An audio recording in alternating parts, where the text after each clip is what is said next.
Hello student, Gargi tutorial ক্লাসে তোমাদের স্বাগত জানাই। দেখো, আজকে আমার বিষয় হলো বর্ধমান ইউনিভার্সিটি ফার্স্ট সেমিস্টার স্টুডেন্টদের জন্য ভিএসসি যে সাবজেক্টটা আছে। এর আগে আমি তোমাদের এই সাবজেক্ট থেকে তোমাদের যে সিলেবাসটা সেটা তোমাদের দিয়ে দিয়েছিলাম। ভিএসসি সাবজেক্ট অর্থাৎ ভ্যালু অ্যাডেড কোর্স, অর্থাৎ এখান থেকে আমি তোমাদের দুটো যে চ্যাপ্টার অধ্যায় ওয়াইজ তোমাদের প্রশ্ন অ্যান্সার দিয়ে দিয়েছিলাম। আজকে যেটা আমি তোমাদের দিচ্ছি সেটা হচ্ছে 3 নম্বর অধ্যায় থেকে যে কিছু গুরুত্বপূর্ণ প্রশ্নের উত্তর আজকে আমি তোমাদের দিয়ে দিচ্ছি। চলো দেখে নেওয়া যাক কি আছে প্রশ্নগুলো। তবে বলবো এখানে কিন্তু তোমাদের প্রচুর প্রশ্নের উত্তর করতে হবে, যেহেতু এমসিকিউ প্যাটার্ন, তাই প্রচুর প্রশ্নের উত্তর করতে হবে। শুধু ওই কয়েকটা সাজেস্টিভ করে গেলে হবে না, তোমরা আরও বেশি বেশি করবে।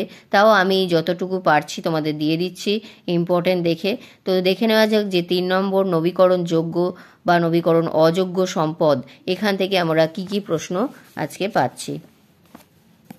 দেখো, এখানে আছে 1 নম্বর, বিশ্ব পরিবেশ দিবস কবে পালিত হয়? 5ই জুন। প্রাকৃতিক বৃক্ষ হলো জলাভূমি। এবং এখানে দেখো, বিশ্ব খাদ্য দিবস পালন করা হয় 16ই সেপ্টেম্বর। বিশ্ব অরণ্য দিবস পালন করা হয় 21শে মার্চ। এরপর এখানে দেখো, এলপিজি এর উপাদান হলো বিউটেন। এটা খুব ইম্পর্টেন্ট, মনে রাখবে। নিচের কোনটি জীবাশ্ম জ্বালানি নয়? এখানে অ্যান্সার হচ্ছে বায়োগ্যাস। এলপিজি এর পুরো নাম কি? এটাও খুব ইম্পর্টেন্ট, লিকুইফাইড পেট্রোলিয়াম গ্যাস। অপ্রচলিত শক্তি কি? তার অ্যান্সার হচ্ছে সৌরশক্তি। মোট জলের কত ভাগ সামুদ্রিক জল আছে?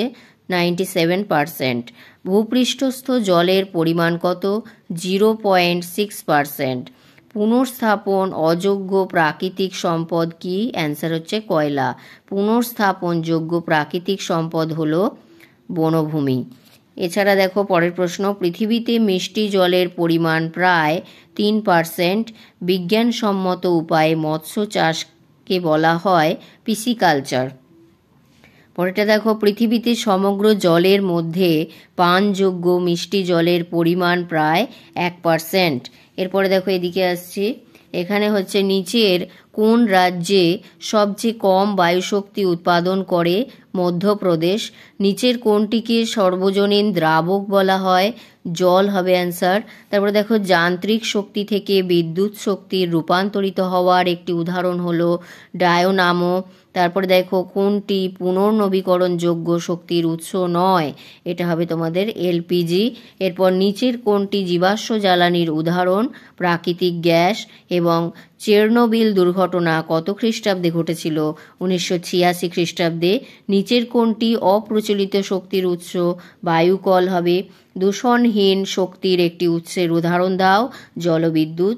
বিশ্বের মোট ব্যবহৃত শক্তির মধ্যে উন্নয়নশীল দেশগুলি ব্যবহার করে 40%। এবং কোন ধরনের কয়লা তাপন ক্ষমতা সর্বাপেক্ষা কম? অ্যান্সার হবে পিট। এরপরের পেজে যাচ্ছি, দেখো এখানে আছে, দেখো সমুদ্রের জল থেকে তাপীয় শক্তির উৎপাদন করার প্রক্রিয়ার নাম কি? এটা হবে ওটিইসি। তারপরে দেখো, কোনটি এলপিজি এর সঙ্গে যুক্ত? এটা হচ্ছে C4H10, অর্থাৎ হচ্ছে বিউটেন। বিউটেনটা আগের বার পড়েছিলে, সেটাকে ঘুরিয়ে তোমাদের সংকেতের আকারে দিয়েছে। এটা বিউটেন অর্থাৎ C4H10। ভারতবর্ষের মাথা পিছু বনভূমির পরিমাণ কত? এটা হবে তোমার 0.12 হেক্টর। এরপর দেখো, গোবর গ্যাসে মিথেনের শতকরা পরিমাণ কত?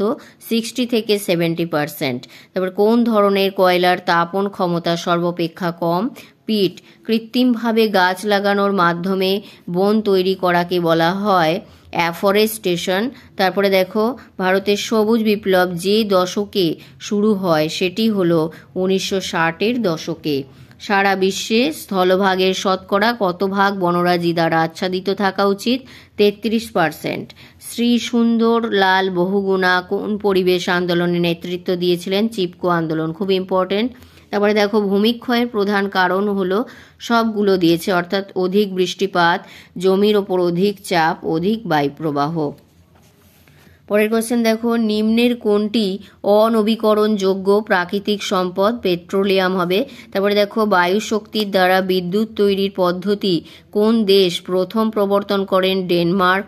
নিম্নের কোনটি নবীকরণযোগ্য প্রাকৃতিক সম্পদ? সূর্যরশ্মি। পৃথিবীর প্রধান সৌরশক্তির উৎপাদক দেশ হচ্ছে জাপান। পৃথিবীর বৃহত্তম জোয়ার ভাটা শক্তির উৎপাদক দেশ হচ্ছে ফ্রান্স। কোন গ্যাসের অপর নাম মার্স গ্যাস? মিথেন। প্রাকৃতিক গ্যাসের যে বিশাল ভাণ্ডার তার প্রায় অর্ধেক রয়েছে কোথায়? মধ্যপ্রাচ্যের দেশগুলিতে। ভারতের কচ্ছ উপকূলে ও সুন্দরবনের কিসের সম্ভাবনা আছে? কোটাল শক্তি উৎপাদন। এরপরে দেখো, ভারতে কয়লায় যে সঞ্চিত ভাণ্ডার আছে তার পরিমাণ কত? সেটা হচ্ছে তোমাদের 500 কোটি টন। এবং কয়লা, খনিজ তেল ও প্রাকৃতিক গ্যাসকে কি বলা হয়? জীবাশ্ম জ্বালানি। আজ আমি এই পর্যন্তই দিয়ে দিলাম। পরবর্তী ভিডিওতে আমি চেষ্টা করব আরও কিছু তোমাদের প্রশ্ন দিয়ে দেবার। আর এগুলো আমি বলেছিলাম তোমরা এমসিকিউ আকারে তোমরা কিন্তু খাতায় লিখবে না, তোমরা প্রশ্ন এবং উত্তর এইভাবে লিখে যাবে যাতে তোমরা প্রপার উত্তরটা মনে রাখতে পারো, এবং ঘুরিয়ে পেঁচিয়ে যাই দিক না কেন তোমরা শুধু ওই উত্তরটাই মনে রাখবে। তাহলে এই বলে আজকে ভিডিওটি শেষ করলাম, এবং ভালো লাগলে ভিডিওটি একটি লাইক করে দিও। চ্যানেলে যদি নতুন হয়ে থাকো অবশ্যই সাবস্ক্রাইব করে নিও, এবং বন্ধুদের মধ্যে অনেক অনেক শেয়ার করে দেবে যাতে তারাও উপকৃত হয়। দেখা হচ্ছে পরের ভিডিওতে।